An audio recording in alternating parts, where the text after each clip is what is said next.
Muito bem, começa mais um debate Itapiranga e hoje conosco aqui na nossa bancada estamos recebendo com muito prazer aqui uma comissão, né? Uma comissão japonesa que veio visitar Itapiranga para falar sobre um assunto, de certa forma, polêmico, né? Que a gente viveu aqui na nossa região.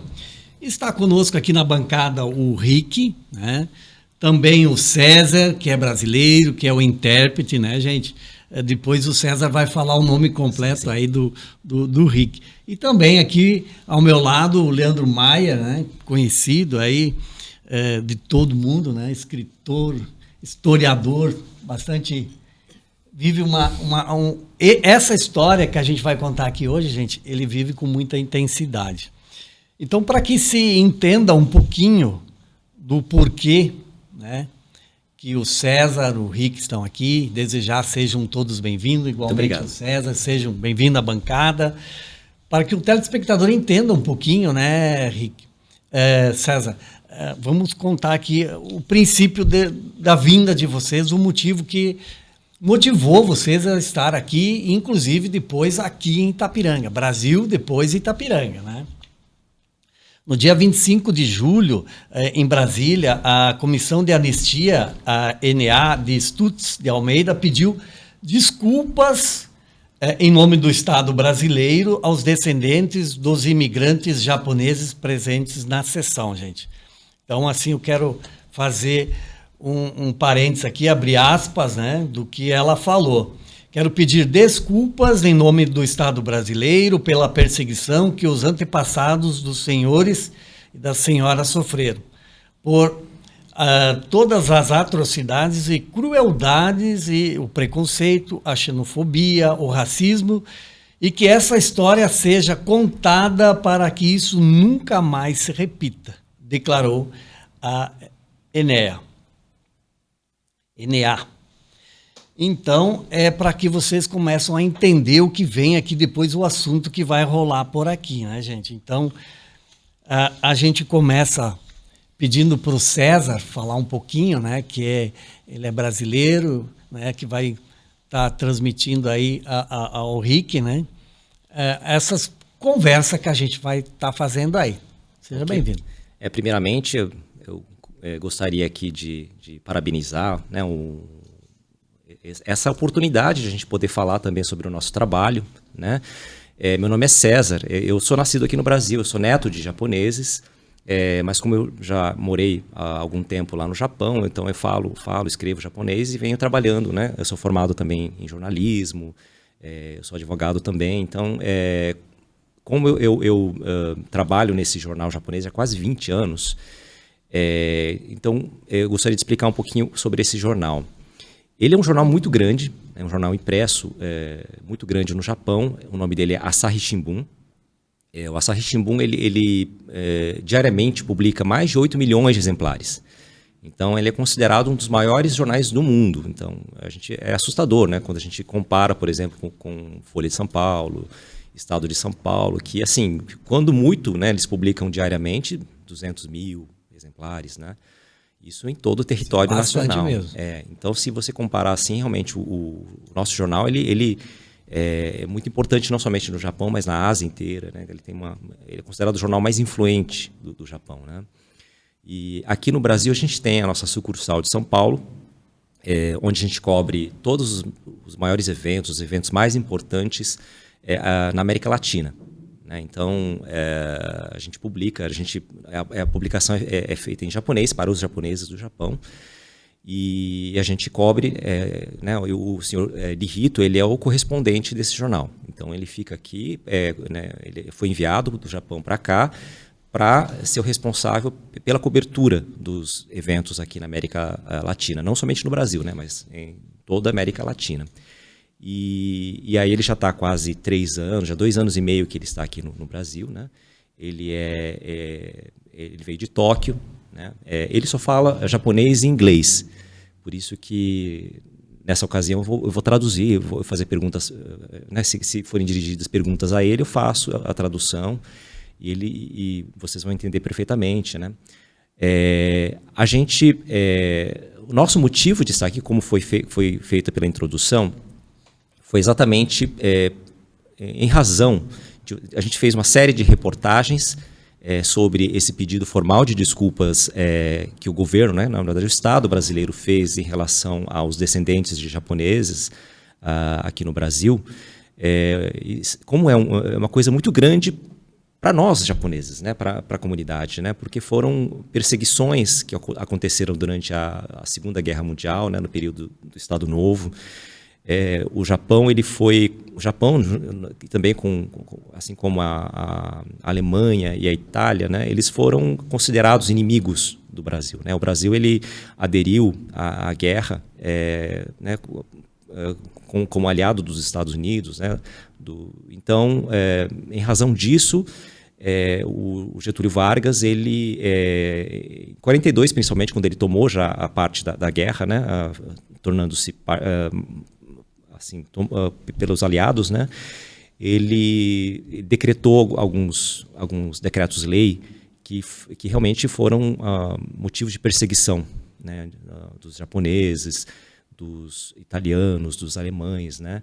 E em razão disso houve muita tortura, né? Perseguição injusta, porque os japoneses simplesmente eles estavam aqui como agricultores, não estavam participando da guerra, né? Então, só pelo fato de eles serem japoneses e serem nacionalistas, gostarem do Japão, né?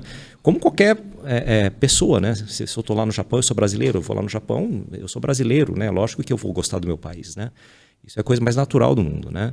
Mas isso era considerado, né? Se os policiais eles chegassem e percebessem que a pessoa, por exemplo, era nacionalista, e para isso eles faziam um teste. Eles pegavam a bandeira do Japão, ou então a foto do imperador do Japão, colocavam no chão e mandavam os japoneses pisarem. E aí, se eles não pisassem, eles eram presos. Era uma coisa bem assim, absurda, né, do nosso ponto de vista, né, porque isso não é crime algum. Né? Você ser nacionalista, você ter um amor pela sua pátria, não é crime algum. Né? E eles eram mandados para prisões, né? E aí a gente vai contar aqui no nosso bate-papo, né, que a gente acompanhou alguns estudos aqui, principalmente da professora Priscila Perazzo, né, que ela fez um levantamento de campos de concentração, hein? Olha, nem eu sabia disso, né, antes, né? Mas que existia no Brasil, né? Ela fez um estudo de que havia 11 campos de concentração. Não é um ainda, não era são 11 no país, né? E aí esses campos de concentração eram mandados prisioneiros de guerra, né? Então, lógico que não havia aquela rigidez toda que houve na Alemanha, em outros países, mas eram presas famílias inteiras, né? Não somente homens, né? Mas famílias inteiras eram mantidas dentro desses campos de concentração. César, voltando agora um pouquinho para o nosso amigo Rick aqui, né? Eu espero que tu apresente o nome dele, né? E num primeiro momento, antes que ele, diante de ele ser sabedor dessa história, quando ele veio ao Brasil, qual a impressão que ele tem do Brasil, visto a história que ele veio tentar descobrir dos porquês aqui, né? Karubeさんはそのブラジルに来てどういう印象あるのか、あとこの取材どういうきっかけでここに来たのかを知りたいそうです。ブラジル全体の印象でいいですか？そうですね、はい。まずお招きいただきありがとうございます。この場にいられてとても嬉しいです。ブラジル全体の印象なんですけれども、私は2022年の4月にここに来ました。で、中南米は来るのは初めてだったので、どんな場所なんだろうと非常に興奮というか、楽しみであると同時に少し心配していた部分もあります。というのもやはり治安があまり良くないというイメージはあったので、どのような住環境なのかというのを非常に最初は懸念していました。Primeiramente, eu gostaria de apresentar, ele é o correspondente do jornal Asahi Shimbun aqui no Brasil, o nome dele é Rihito Karube. Então o nome dele é um pouco complicado, então a gente costuma chamar ele de Rick, né, que seria um apelido carinhoso que a gente deu a ele. Então, o que o Rick ele explicou agora, que primeiro ele agradeceu essa oportunidade de estar aqui, que para ele realmente é um prazer estar aqui. E ele veio ao Brasil, exatamente foi em abril de 2022, e no comecinho ele não sabia, não conhecia muito, nunca ele esteve aqui no Brasil, né? Então, ele tinha somente aquelas impressões vagas da América Latina, principalmente muito ligada à insegurança daqui, né? Que isso realmente, apesar de ele ter muita vontade de conhecer aqui, ele tinha esse medo, né? Em relação à situação aqui da segurança pública no Brasil. Vive nas grandes capitais, né? Isso, nas grandes capitais. Em princípio foi isso, né? Mas ele tinha realmente uma grande vontade de conhecer. Muito bem, vamos agora ouvir um pouco o Leandro Maia, né? Que contar um pouquinho, resgatar, né, Leandro, um pouquinho dos porquês que começou um pouquinho lá atrás, né? Vamos contextualizar Itapiranga nesse cenário nacional, o porquê Itapiranga, né? Também viveu um caso semelhante ao César. Eu acredito que essa repressão, né, de igual forma foi vivida aqui pelos alemães, né? Então, o porquê Itapiranga entrou no cenário nacional. E depois também tivemos o pessoal aqui da Ancine também fazendo filme, né, que ainda eu acredito não foi lançado, né? Os Súditos do Eixo, né? Que Itapiranga também entra nesse contexto, e na época nós também tínhamos curiosidade porque nós vamos participar desse filme, né? Então, puder resgatar um pouquinho dessa linha para contextualizar aí o nosso telespectador. Em primeiro lugar, é muito gratificante estar aqui, dividir a bancada aqui com duas pessoas que não são brasileiros. Aliás, o César é brasileiro, mas o Nito não. Mas nessa perspectiva, nós estamos falando aqui de um contexto muito parecido. Nós estamos lidando com pessoas que tiveram problemas durante a Segunda Guerra, especificamente os japoneses, os alemães e os italianos, e nós nos inserimos até então somente com a partezinha aqui, onde nós estamos mais inseridos, que é a região de Porto Novo. Então, só para situar rapidamente aqui, é uma região que recebeu os primeiros imigrantes a partir de 1926. Nós tivemos aqui um tripé muito forte de termos somente a abertura para a comercialização de lotes para quem fosse de origem alemã, que fosse falante do idioma alemão, e nós tivemos o viés religioso aqui, tinha que ser católico para você ter a condição de se inserir. E, obviamente, nós nos fechamos em torno de uma comunidade muito fechada, muito restrita em torno dessas características. E no período da Segunda Guerra, obviamente, com as normatizações da campanha de nacionalização, as pessoas começaram a ter muitos problemas aqui. Então, quando César fala das comunidades japonesas, nós tivemos a mesma intensidade, ou talvez mais acentuada, de repressões locais.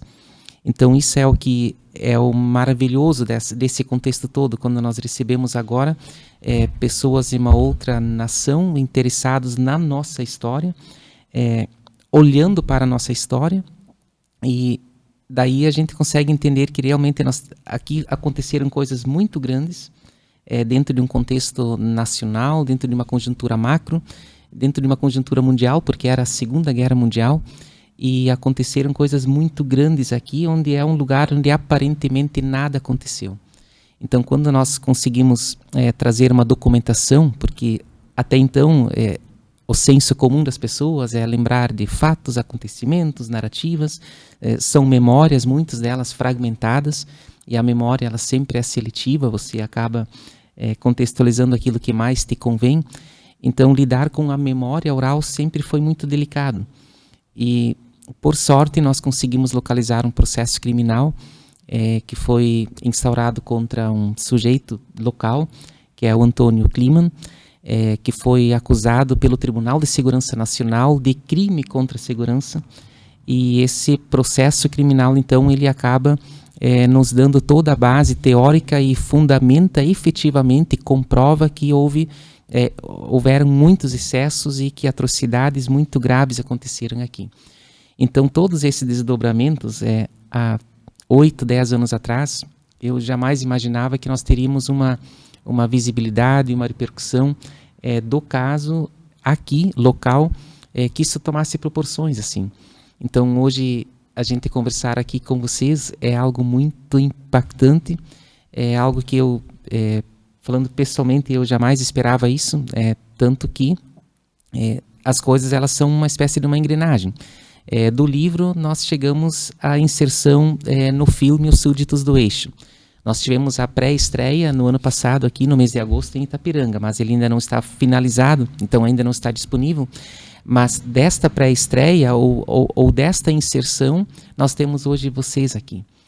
Então, quando vocês veem, vocês tiveram uma questão muito importante, um pedido de desculpas do governo, ou uma entidade governamental reconhecendo e pedindo desculpas, é o que para os alemães, talvez, nós conversamos ontem com algumas pessoas, especialmente de mais idade, mais idosos, onde disseram que os pais morreram, o pai faleceu, talvez na expectativa de um dia ter de alguém reconhecer que não tiveram reconhecimento. Não tiveram o reconhecimento do erro. Então, eu acho que aquilo que está acontecendo agora, neste momento, neste exato momento, é algo muito importante, muito significativo, porque você acaba, de certa forma, reparando ou realmente reconhecendo que houveram excessos, e eu acho que isso é uma caminhada muito importante que está acontecendo. Então, ter vocês aqui é muito importante.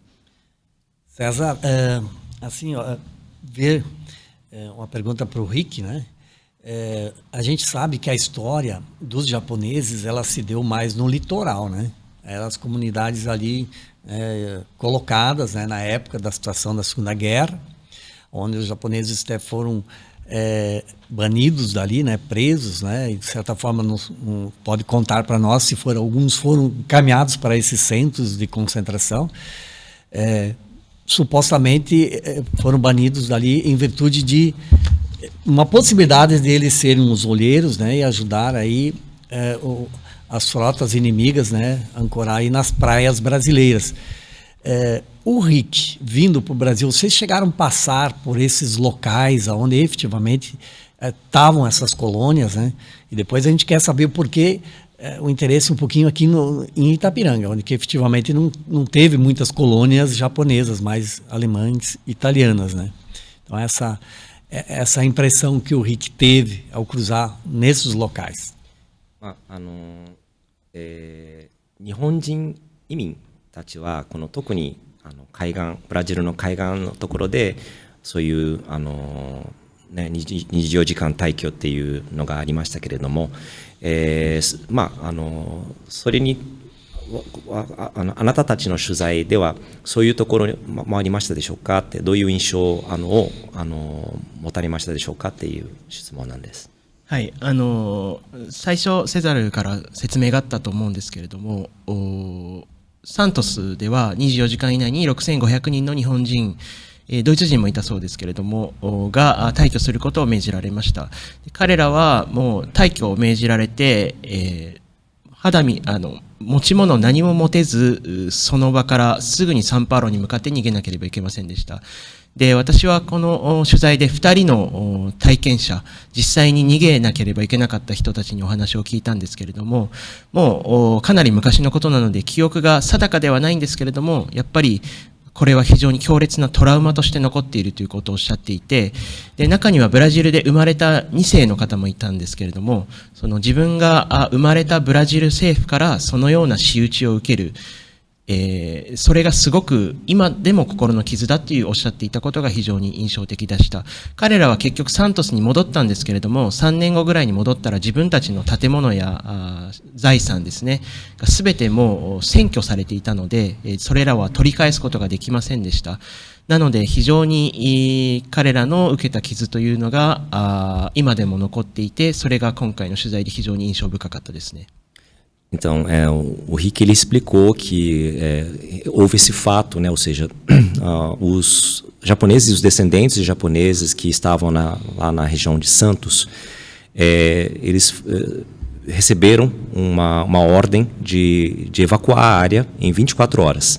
Né? Então, mais ou menos 6.500 japoneses e descendentes tiveram que sair de lá em 24 horas, somente com as roupas do corpo, sem poder levar nada. Dentre essas pessoas, me parece que também havia alguns alemães, e isso foi assim terrível para eles, né? Porque tiveram que sair, alguns foram para São Paulo, e ele teve depois a oportunidade de entrevistar duas pessoas, né? 2 descendentes, 2 japoneses que tiveram que evacuar a área e ir para São Paulo, né? Saiu de Santos para São Paulo, e já são bem velhinhos, então assim eles falam, assim, lembram vagamente assim do que aconteceu, mas eles relatam que ficou uma ferida aberta, realmente um trauma que aconteceu naquela época, porque depois de algum tempo eles puderam voltar para Santos, né, de São Paulo para Santos, mas o imóvel deles, os bens foram confiscados pelo governo. Então, realmente, foi uma atrocidade, e em relação a isso, eles têm esse fato ainda como se fosse uma ferida aberta, né? Felizmente, eles puderam ainda, né, ter um reconhecimento, né, em vida, né, Leandro? Como tu comentaste aqui antes, alguns aqui morreram, né, esperando esse reconhecimento, mas infelizmente não veio, né? Puxando agora um pouquinho mais para a nossa região, César, esse interesse em vir até Itapiranga, aqui na nossa região, ele foi motivado, assim, de certa forma, por quê? Eu vou até fazer a pergunta para o próprio Rick, que ele que é o responsável por tudo isso, né? どういうきっかけでこのItapirangaに来たのか。はい、一連のその日系人への謝罪の取材をするにあたって、フランシスコ・マガウディさんとお話をする機会を得ました。で、彼やプリシーラ・ペラーゾさんもそうなんですけれども、サンタカタリナ州やヒオグランジドスールには多くのドイツ系の方々がいて、その方も第二次大戦中に日系人と同じように迫害を受けたということを知りました。今回の日系人への謝罪は日系人に対する謝罪なんですけれども、じゃあドイツ系の方々に対しては謝罪を行ったのかどうかという取材を始めました。で、それを聞くと、その謝罪は行われていないということなので、じゃあその、受けた人たちの子孫ですね、はどう思っているのかというのを取材したくて、こちらに来ました。で、昨日ですね、アントニオさんの生まれた家などを訪れたりとか、あと先日アニアさんとオンライン取材をする機会があったんですけれども、そのいかに過酷な拷問があって、アントニオさんの場合はそれがきっかけで精神的に変調をきたして、自殺してしまったかというお話を聞きまして、やはりそういった苛烈なことが日系移民以外の枢軸国の移民に対しても行われていたということを知ることができました。Primeiramente, a gente veio aqui por causa, né, desse pedido formal de desculpa que foi feito do governo brasileiro em relação aos descendentes de japoneses aqui no Brasil.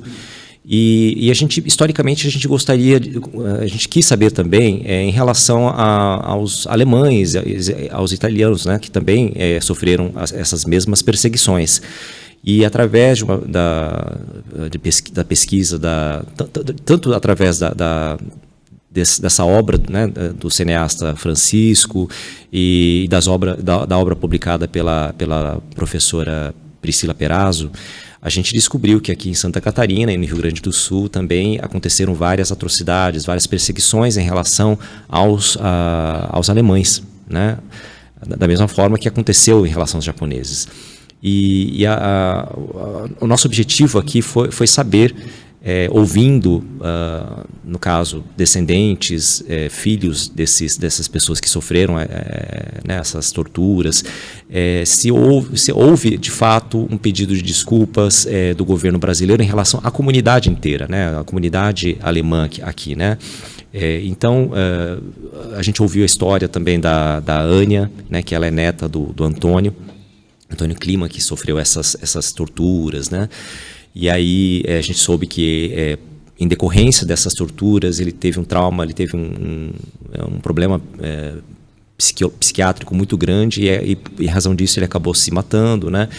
E então a gente ouviu, né, da mesma forma, atrocidades que aconteceram com os alemães aqui, da mesma maneira que aconteceu com os japoneses. E por isso a gente gostaria, né, através de entrevistas com as pessoas aqui, os filhos dessas pessoas que sofreram essas perseguições, saber se realmente havia essa vontade de que houvesse um pedido de desculpas para a comunidade alemã, por inteiro, né? Não somente individualmente, mas como um todo, né?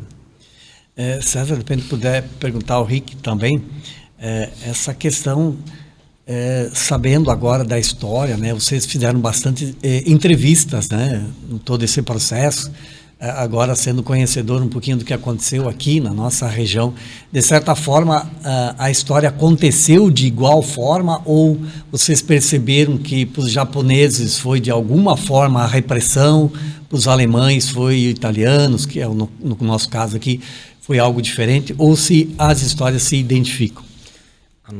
軽部さんに聞きたいのはその日系社会に対して、その拷問とかそういう弾圧がありましたけれども、このドイツとかね、イタリア系の方々は、結局その取材の後はその弾圧は同じようにあったのか、またはその違いを教えていただきたいそうです。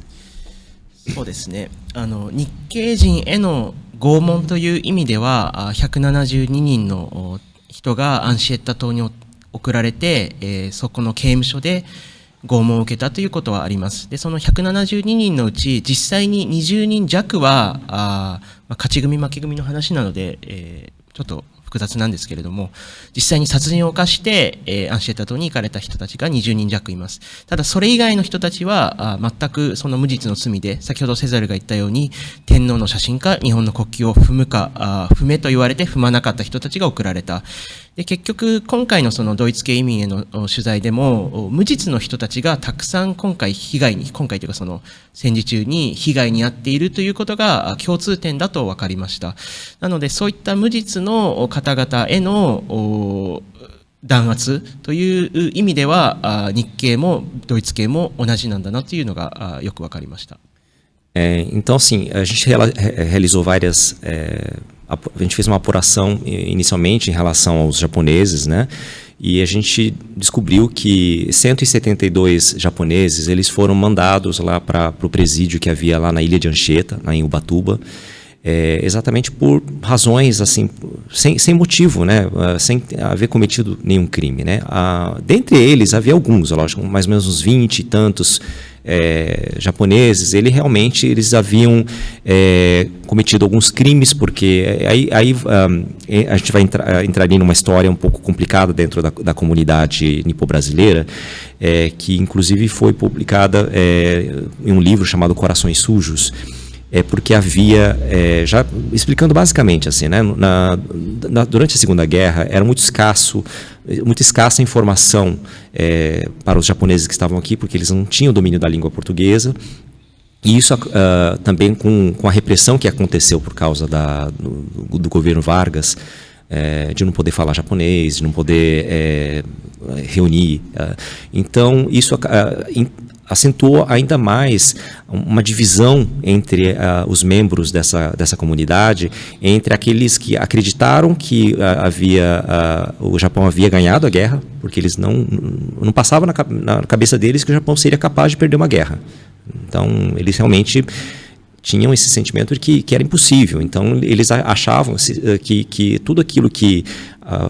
aquela notícia que vinha do Brasil que falava que o Japão perdeu a guerra era fake news. Então, né, foi, digamos, eu diria assim que foi até um dos primeiros registros de fake news que a gente tem assim na história. Né? Eles achavam realmente que o Japão havia ganhado, e havia esse outro grupo que acreditava que o Japão havia perdido. Né? Não teria por que duvidar dessas notícias. Né? E ocorreram vários crimes, porque na mentalidade do japonês, um outro japonês acreditar que o Japão perdeu a guerra é uma desonra muito grande. E isso aconteceram mortes, né? Então, assim, esses japoneses, os vitoristas, eles acabaram matando alguns derrotistas. E por conta disso, alguns foram realmente presos. Então, dentre esses 172 presos lá da ilha de Anchieta, mais ou menos 20 eram realmente pessoas que haviam cometido crimes, né? Mas o resto não tinha crime algum. Né? Incluídos juntos ali. Foram juntos porque, simplesmente, como eu havia explicado anteriormente, porque se recusaram a pisar na bandeira ou na foto do imperador, e por conta disso, que não é crime algum, né? Eles foram mandados para lá. E lá eles ficaram um tempo, né? Então, do ponto de vista dessa prisão injusta, essa prisão que aconteceu sem motivo algum, ela seria um ponto em comum aqui, em relação ao que aconteceu aqui em Itapiranga. Né? Ou seja, muitos alemães e descendentes foram mandados sem razão alguma para prisão, né? Torturados. Então, assim, em razão a isso, existe um ponto em comum. Então, através dessa apuração que a gente fez aqui, a gente conseguiu constatar isso.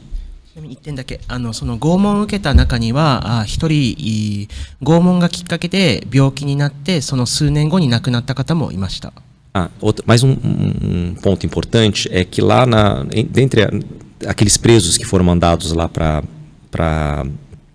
o presídio da ilha de Anchieta, havia um japonês que sofreu muita tortura e, em razão dessas torturas, ele acabou falecendo depois, né? Então, em razão a isso, também existe uma certa semelhança com os relatos aqui que aconteceram aqui em Itapiranga, né? Leandro, é interessante, né? Tu que escreveu, estudou a história, né? Deve estar fazendo essa junção de formas de como, de uma maneira geral, dá para imaginar como a repressão ela atuava, né? De certa forma, porque aqui em Itapiranga também um comerciante foi acusado de algo, né? Que mais era uma história, né? Um fato, e virou um crime, e aquilo foi levado para, né? De certa forma, para a corte nacional, né? Eu sempre digo assim, muitas pessoas tiveram problemas aqui. Isso são várias pessoas hoje de idade que mencionam que o pai foi preso, que o pai teve que sair, nós também tivemos um momento lá no início dos anos 40, onde as pessoas tiveram que deixar a região de fronteira. Também houve, inclusive, é descrito no livro da Maria Rode como a caravana da morte, tiveram que abandonar tudo, e com a sua mudança nas carroças eles foram fugindo rapidamente, sentido Xaxim Xanxerê. Então essas narrativas nós também temos, e a diferença no caso aqui dessas muitas pessoas que tiveram problemas para o caso do Antônio é que o Antônio ele tem a sua prisão, ele tem o seu caso documentado. E nós não tivemos até então casos onde efetivamente você tivesse a prisão documentada.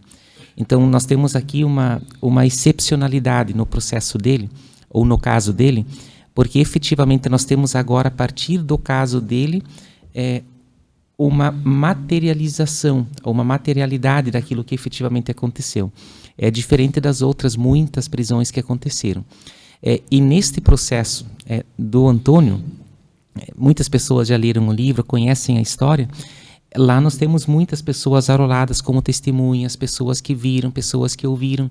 Então, são muitas pessoas do lugar que tiveram problemas idênticos ao Antônio, e a diferença é que não tiveram efetivamente uma documentação da sua prisão. Então, volto a dizer, nós temos aqui uma excepcionalidade em questão. E a sorte foi ter encontrado esse processo. Talvez poderíamos viver mais 20 anos, 30 anos, sem alguém tomar conhecimento disso. E, por sorte, às vezes as coisas acontecem no acaso, e quando devem acontecer. E foi o caso.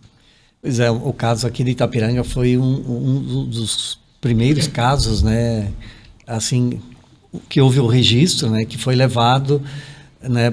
Mais para a parte central do Brasil, né? Onde... Ele foi acusado de crime contra a segurança nacional pelo Tribunal de Segurança Nacional do Rio de Janeiro. Então, vamos olhar para a nossa região aqui nos anos 40. Nós tínhamos uma população aqui local de pouco mais de 4 mil pessoas, 4 mil colonos que estavam no meio do mato, com pouco acesso à informação, a recursos. Até então, havia uma inexistência da atuação do Estado aqui. As escolas, até o final da década de 30, elas eram mantidas pelas famílias, pelas comunidades, não havia sequer uma escola do governo aqui. E as pessoas, elas se organizavam e se viravam do seu jeito. Então, quando você vê agora, nós temos uma região tão isolada, tão distante, e somos uma ameaça à segurança, isso é tudo muito estranho. Mas aí a gente vai além e nós contextualizamos nessa obra que havia um contexto político muito forte, local envolvido. O Antônio, ele era o chefe da AIB, da Ação Integralista Brasileira, e com a proibição, com a extinção dos partidos políticos, pelo Getúlio Vargas, quando ele então inicia esse período longo do Estado Novo, e com essa proibição dos partidos políticos, eles acabam voltando ou se voltando também para os líderes da AIB. Então, é o que o processo documental também elucida ao longo de todo esse percurso. Então, quando nós temos uma denúncia de um contrabando de armas para armar este levante integralista local, e aí nós temos os líderes locais de Itapiranga, São Carlos, por exemplo, que são arrolados e que são presos, aí nós temos uma evidência muito forte que vai nesta perspectiva. Então, a história, eu sempre uso o termo da engrenagem, em algum momento nós temos os encontros. E hoje nós temos um encontro muito bonito aqui, entre os alemães, entre os japoneses, e eu volto a dizer, ter eles aqui é uma grande satisfação para nós. Porque eles são um povo extremamente regrado, eles têm hábitos totalmente diferentes, não vou dizer totalmente diferentes, mas são diferentes dos nossos, né? E é um povo muito sério, eles fazem as coisas com muita seriedade. E ter vocês aqui para tentar entender essa conjuntura local, isso nos honra e nos alegra muito. Uma outra coisa que para mim foi muito interessante conhecer aqui Itapiranga, né? Os descendentes de alemães, né? E para mim é uma coisa que ficou achei muito interessante, muito bonito, é a forma como se mantém a tradição, como se mantém a língua, né? Porque mesmo descendentes, mesmo a terceira, quarta, quinta geração de alemães, eles mantêm a língua, né? Tem alguns, a gente entrevistou alguns filhos ou netos de alemães que falam com muito sotaque, ou seja, para eles preferem falar alemão do que falar português, sendo brasileiros, né? Então, assim, na comunidade japonesa existe uma coisa muito parecida, ou seja, filhos ainda têm essa questão de falar ainda o japonês, né? Mas os netos de japoneses, pelo menos, a gente não tem registro muito de pessoas que falem o japonês fluentemente, Foi se perdendo. Então, assim, hoje a gente está na quarta, quinta geração de japoneses aqui no Brasil. Eles já não falam mais, né, o idioma.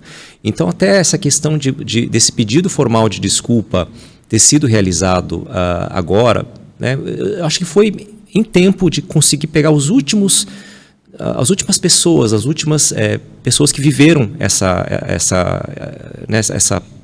perseguição, ou pelo menos os filhos deles, né? E porque daqui a 10 anos eu acho que muitos deles já não vão nem estar mais vivos, né? Até os filhos, né? Já provavelmente já estão velhinhos, não vão estar mais vivos, né? Então é uma reparação que foi feita, demorou para ser feita, mas que bom que essas pessoas ainda conseguiram ouvir isso do governo brasileiro, né? E por isso que a gente queria ver, né, da comunidade alemã se havia também esse interesse de querer ouvir do Estado brasileiro esse pedido formal de desculpas. Porque, de alguma maneira, ele integra, esse pedido de desculpas é um fato que une toda a comunidade japonesa no Brasil. Apesar de haver essa rixa entre os vitoristas, entre os derrotistas, o pedido de formal de desculpa foi feito em relação a todos eles, né? E, de alguma maneira, interessa a todos eles, né? E o Estado teve sua culpa porque exatamente por causa da perseguição, exatamente por causa de não permitir que os japoneses falassem a língua, que se reunissem, que foi acentuando ainda mais essa rixa. Então, se isso não tivesse acontecido, sequer haveria essa divisão dentro da comunidade. E a gente percebeu uma coisa muito parecida aqui em Itapiranga, que é essa divisão que houve na comunidade, aqui entre aquele grupo que saiu, que fugiu, e o grupo que ficou aqui aqui na região, e houve, pelo que a gente percebeu, existe uma rixa, um sentimento assim, de não ter gostado que a parte que fugiu, por conta daquelas pessoas que fugiram, a parte que ficou aqui acabou sendo reprimida, né, de uma maneira intensa. Então, isso, da mesma maneira que houve na comunidade japonesa essa divisão entre a comunidade, aqui me pareceu uma coisa muito, muito interessante, que houve uma coisa parecida aqui. Mas o pedido de desculpa do governo é uma coisa que reúne, que seria para todos eles, né? E eu acho que isso é independente de qualquer divisão que tenha acontecido dentro da comunidade, né? César, vamos pedir para o Rick, na verdade, assim, toda essa informação, esse universo de informações que foi levantada aqui no Brasil, em todas as regiões, como isso vai ser utilizado lá? Isso vai em forma de um documentário, vai em forma de matéria jornalística? Como essas informações serão tratadas lá no país, né, no Japão? その取材で手に入ったその全ての情報はどういうふうにして報道されるか、どういう形にしてするのか、その掲載に連載にするか、どういうふうに一応軽部さんは報道しようと思っておられるんですか。はい、7月25日の日系移民への謝罪に向けて、その日系移民への取材は謝罪の前に3回の連載をしました。1回目がアンシェッタ島の事件、2回目がサントスの事件で、3回目が専門家へのインタビューですね。プリシーラさんを含めてるんですけれども、なのでこの3回の連載を含めて、朝日新聞は報道することができたんですけれども、後日今回のこのドイツ系移民の方々への問題についてはまた別に朝日新聞の紙面あるいはデジタル、まだはっきりと決まっているわけではないんですけれども、近い将来に掲載をしたいと思っています。デジタル版だと世界のどこでも見れるので、ぜひその際はご覧いただければと思います。たda記事が日本語なのでぜひ翻訳して見ていただければと思います。Então, a gente fez para preparar o público, inclusive, para essa notícia do pedido de desculpas do dia 25 de julho. A gente fez uma série de reportagens, né? Fizemos três notícias. A primeira seria sobre a repressão que teve na ilha de Anchieta. A outra foi sobre a evasão, né, que teve lá de Santos, né, a obrigatoriedade de evacuar a área. E a terceira foi uma entrevista que a gente realizou com especialistas, né, com doutores como a Priscila Perazzo, o próprio cineasta Francisco. E assim, a gente vai querer colocar essa questão aqui dos alemães também dentro dessa série de reportagens, já depois do pedido formal de desculpas em relação à comunidade aqui no Brasil. Mas a gente vai querer inserir dentro desse contexto como em relação à comunidade alemã, né? Se aconteceu mesmo, se existe essa intenção de que haja realmente um pedido de desculpas para a comunidade como um todo, né? Então, a gente não sabe exatamente se vai sair na edição online ou se vai sair na edição impressa, né? Saindo na edição online, qualquer pessoa vai poder ter acesso, só que vai estar em japonês. A única questão é que vai estar em japonês, mas depois a gente pode até traduzir e mandar para vocês o que está escrito, sem problema algum. Com certeza, vamos, né, divulgar aqui também, né? E outra questão para o Rick, César, como é que ele percebe, ele que veio por um motivo de repressão do povo dele, né? Claro, guardado o seu tempo, né? Mas hoje, como é que ele vê a comunidade japonesa num todo, no Brasil, assim? Ele percebe a evolução? Como é que ele sente a comunidade japonesa hoje no Brasil, assim? Falando até da prosperidade que eles tiveram, né? Tá. カルベさんは日本から来られた方なんですけれども、ここに来られてそのブラジル日系社会をご覧になってどういう印象が残りましたでしょうか。だいぶコミュニティ日系社会はやっぱり大きくなったのか発展したのかってどういう印象がありましたでしょうか。そうですね。まず日系、ブラジルにいる日系人は270万人と言われていまして、世界でも一番大きな日系社会があります。で、私もそれを聞いていたので、どういう日系社会があるのだろうと非常に楽しみにしていました。で、そうですね。例えばブラジルのサンパウロリベルダージというところにはたくさんの日本食レストランがあって、中にはたくさんカラオケ店というものもあります。カラオケは非常にポピュラーな日本の文化なんですけれども、まさにその日本のカラオケ店にいるような感覚を味わえるカラオケ店がたくさんリベルダージなどにあって、日本の文化がそのままサンパウロに受け継がれているということも非常に分かりました。あとはですね、やはりその日本の例えば新聞、ブラジル日報という法事紙があるんですけれども、そういう新聞をとても楽しみに読んでいる日系の方々がいて、やっぱりその日本語で文字を追いたい、日本語で情報を知りたいというたくさんの方がいて、ブラジルと日本は地球の正反対なんですけれども、心は常に日本にあるという方がたくさんいるなというのは思いました。先ほどセザルは3世4世になると喋りができないという方もいるとおっしゃって言っていて、確かにその通りです。ただやはりその日本に対する興味というものは日系人の間で、かなりあるんだなというのは分かりました。で、去年の9月だったと記憶しているんですけれども、ブラジル人が日本に行くためにビザを取得しなくても良いというふうになりました。で、今まで日系人の人たちは旅行に行くにもビザが必要だったんですけれども、それがなくなったことでより日本に行きやすくなったと思います。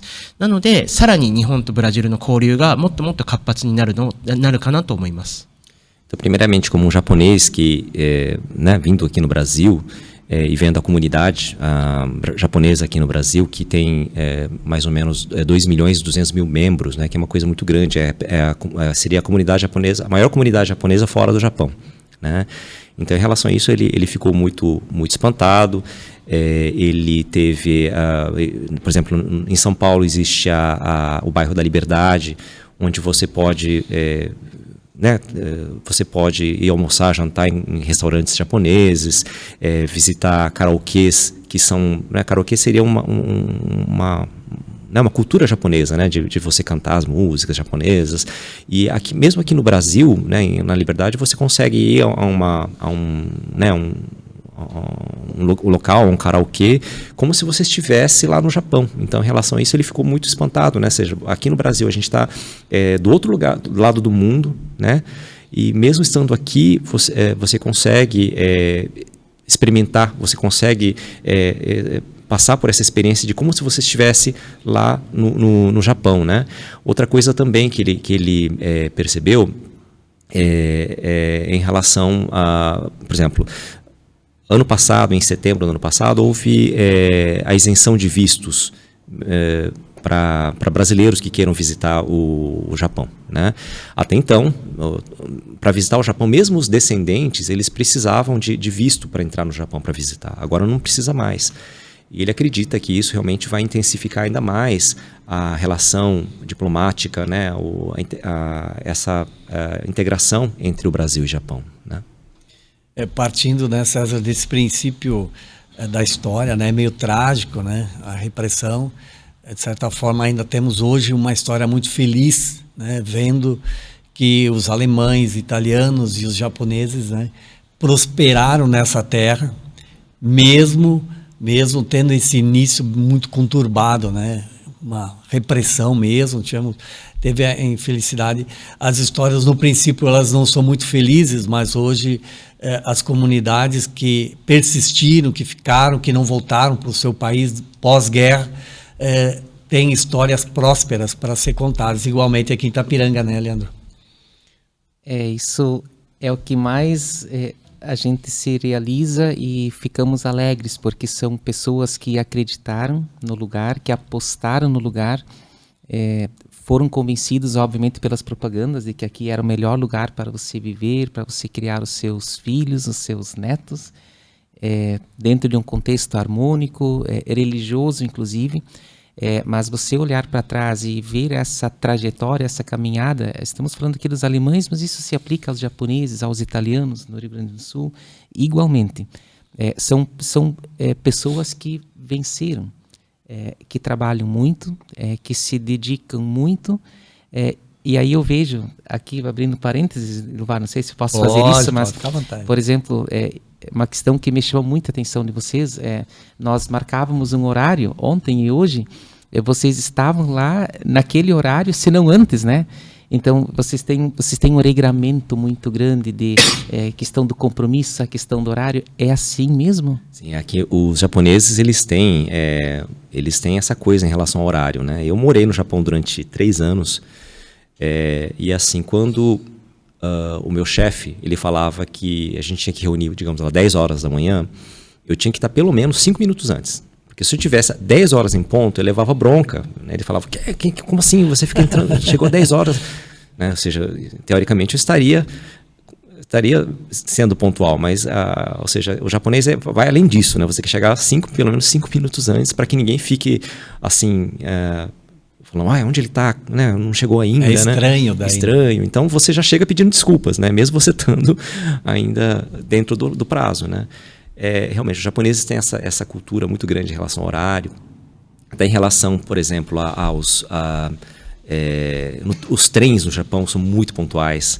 Então, se ele fala que o trem vai chegar às 14h33, então o trem chega às 14h33 não vai atrasar 1 minuto, e se atrasar 1 minuto, o maquinista vai pedir desculpas. Então, ele já fala lá, anuncia que pede desculpas. Então, assim, é um país muito, muito regrado, né? Então, eu raramente no Japão, eu via pedestres atravessando a rua se tivesse para ele o sinal vermelho. Então, podia estar sem nenhum, né? Até pode, né? Karube-san,そうですね。赤信号は絶対渡らないですね。その車がなくても日本人は渡らないですよね。ブラジルに来て渡るようになりました。ele disse que chegando aqui no Brasil ele já assimilou nossa cultura e ele atravessa, mesmo estando vermelho para ele, né? Mas no Japão, sim, eu fiquei assim impressionado, assim, né? Assim, não tem nada em volta, não tem carro nenhum, assim, a pessoa fica esperando o sinal abrir. Então, respeito às regras, né? Então, eles não questionam as regras. Se existe a regra, então vamos obedecer, né? Então, eu achei muito, muito bonito, né, essa parte, né? Pode ficar à vontade. Ontem nós também conversamos sobre a questão dos pagamentos, dinheiro, Pix. Lá ainda lá circula dinheiro e não tem o Pix, o cartão. Meu Deus, aqui já... É isso, né? Pode talvez comentar sobre isso? どうですか、その PIX については。ブラジルに来て一番驚いたことが、PIX がすごく発達していることで、銀行問わず誰にでも送金できる、企業にも送金できるっていう感覚は日本人は持っていないんですよ。例えば A 銀行から B 銀行に送るときに手数料というものがほとんどの場合発生するので、銀行振込はもうあまり発達していません。その点 PIX は全くそんなことなくて送金できるので、こちらに来て本当に驚きましたし、この PIX のシステムは日本でもぜひ早く始めてほしいなと思っています。Então, uma das coisas que quando ele chegou no Brasil, ele ficou muito impressionado foi em relação ao Pix. Porque, assim, isso não existe no Japão. Então, no Japão, toda transação que você faz, ela vai ser tarifada. Então, essa evolução que teve no Brasil de você, entre pessoas físicas ou pessoas jurídicas, você poder fazer a transferência imediata sem que haja pagamento de taxas, de uma forma mais livre, isso foi uma coisa que realmente impressionou muito a ele. Ele acha, inclusive, que isso deveria ser implementado lá no Japão, né? E minha experiência particular do Japão é que assim, eles usam muito dinheiro em papel. Existe essa cultura do papel ainda, né, no Japão. Tanto que até o nosso jornal, lógico que existe uma tendência das pessoas passarem a ler o jornal através da forma digital. Mas ainda a forma impressa é muito valorizada no Japão. Então, eu acho que é um dos países onde existe ainda resistência ao papel, à leitura, né, do jornal. Do físico, né? Físico, papel mesmo, né? E isso acontece também em relação ao dinheiro. Então, se você for viajar para o Japão, você vai ter que levar dinheiro.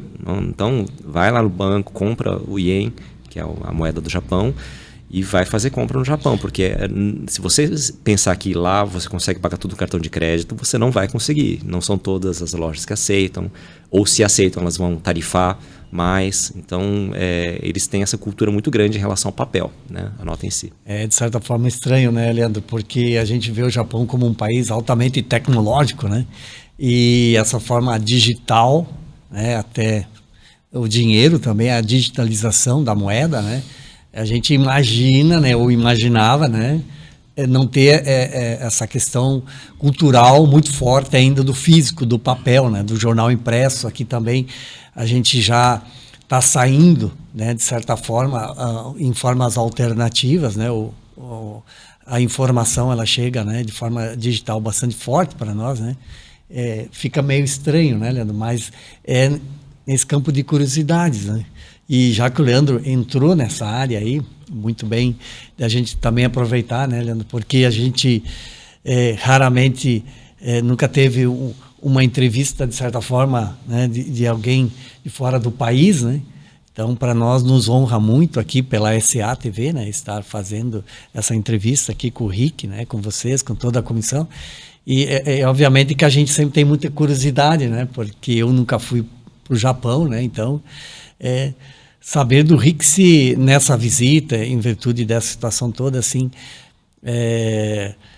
tem outra curiosidade que tenha chamado a atenção dele na forma cultural aqui, que se tem no Brasil num todo, porque o Brasil é a junção de todos os povos, né? Um país de forma territorial bastante grande, que abraçou italianos, alemães, né? Japoneses, tem chineses, tem todas, né?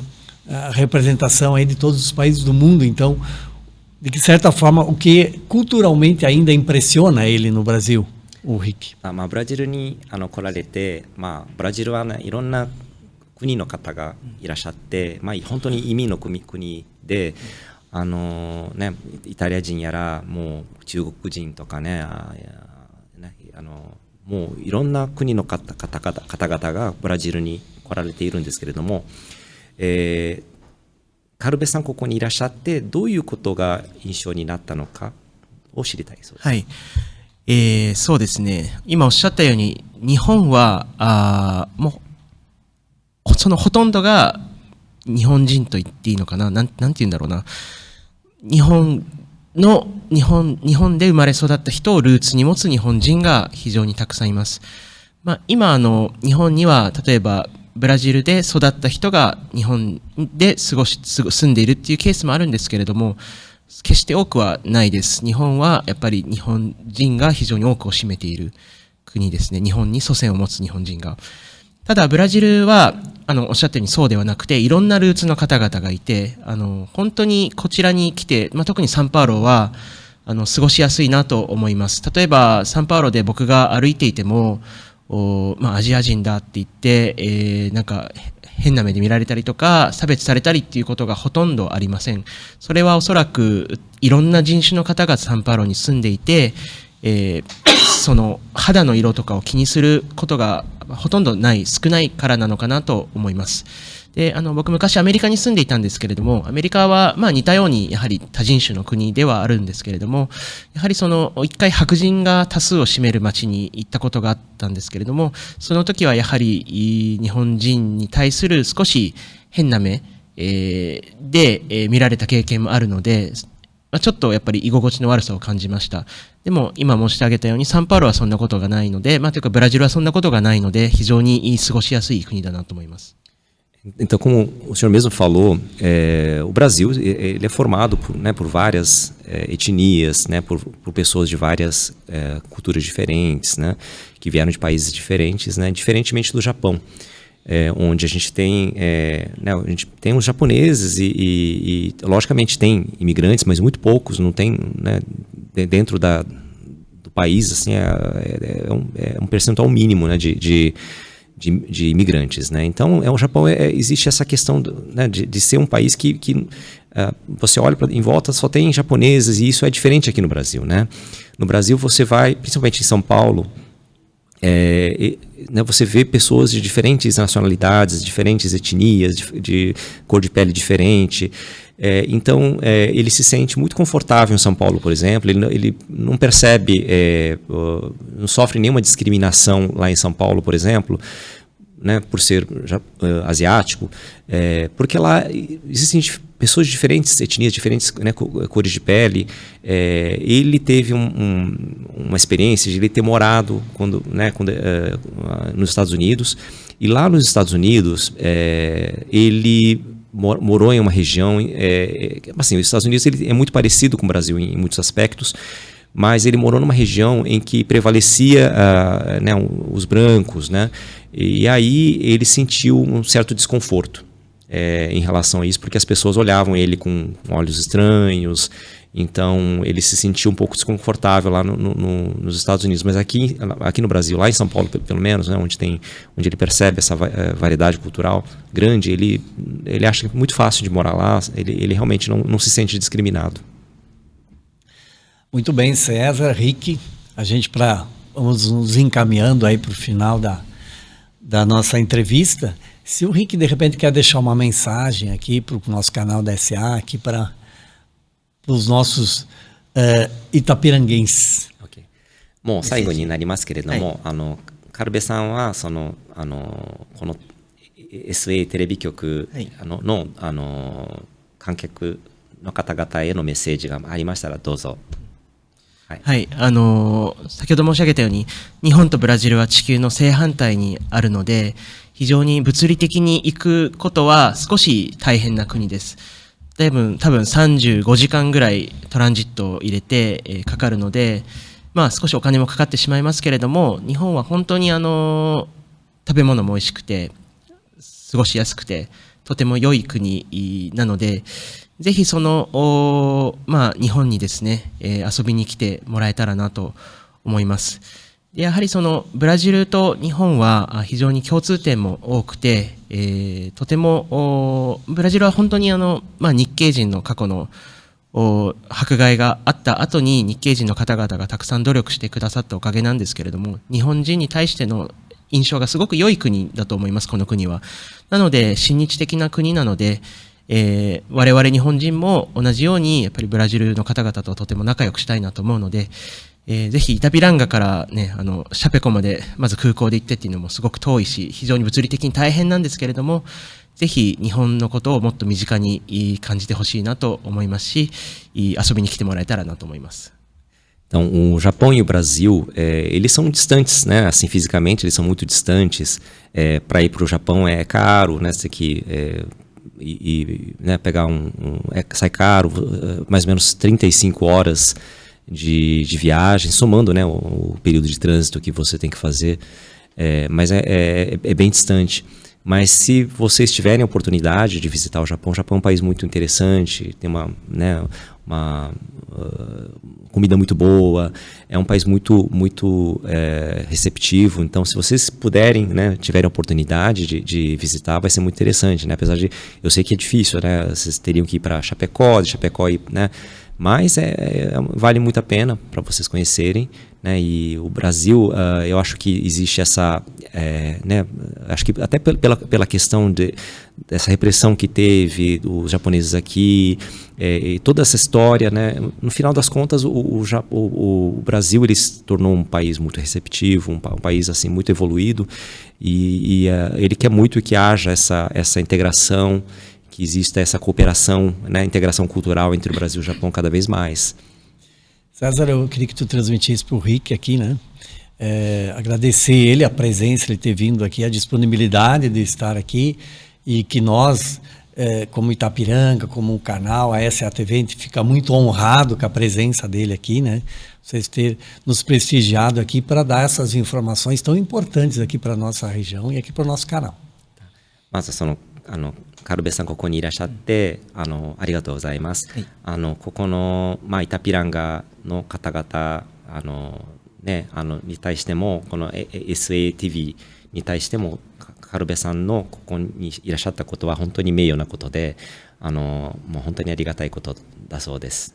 はい、いえ、こちらこそありがとうございました。とても楽しかったです。Muito obrigado por nós. Foi realmente muito interessante participar dessa conversa. César, igualmente também queríamos agradecer a tua presença, né, por ter feito esse papel aqui de intérprete, né, para nós podermos fazer esse diálogo, né, importante aqui. Então, igual forma também, muito obrigado, e a gente fica muito honrado aí com a sua presença. Aí eu que agradeço aqui o convite, né? Eu acho que essa parte essa questão de a gente divulgar o que a gente pesquisou, essa apuração, né?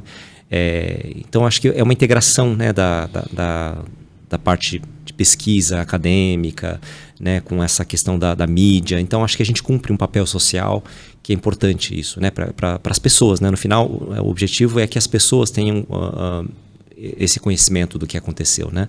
Então uma vez que as pessoas sabem do que realmente aconteceu, com base em apuração, com base em pesquisa científica, né?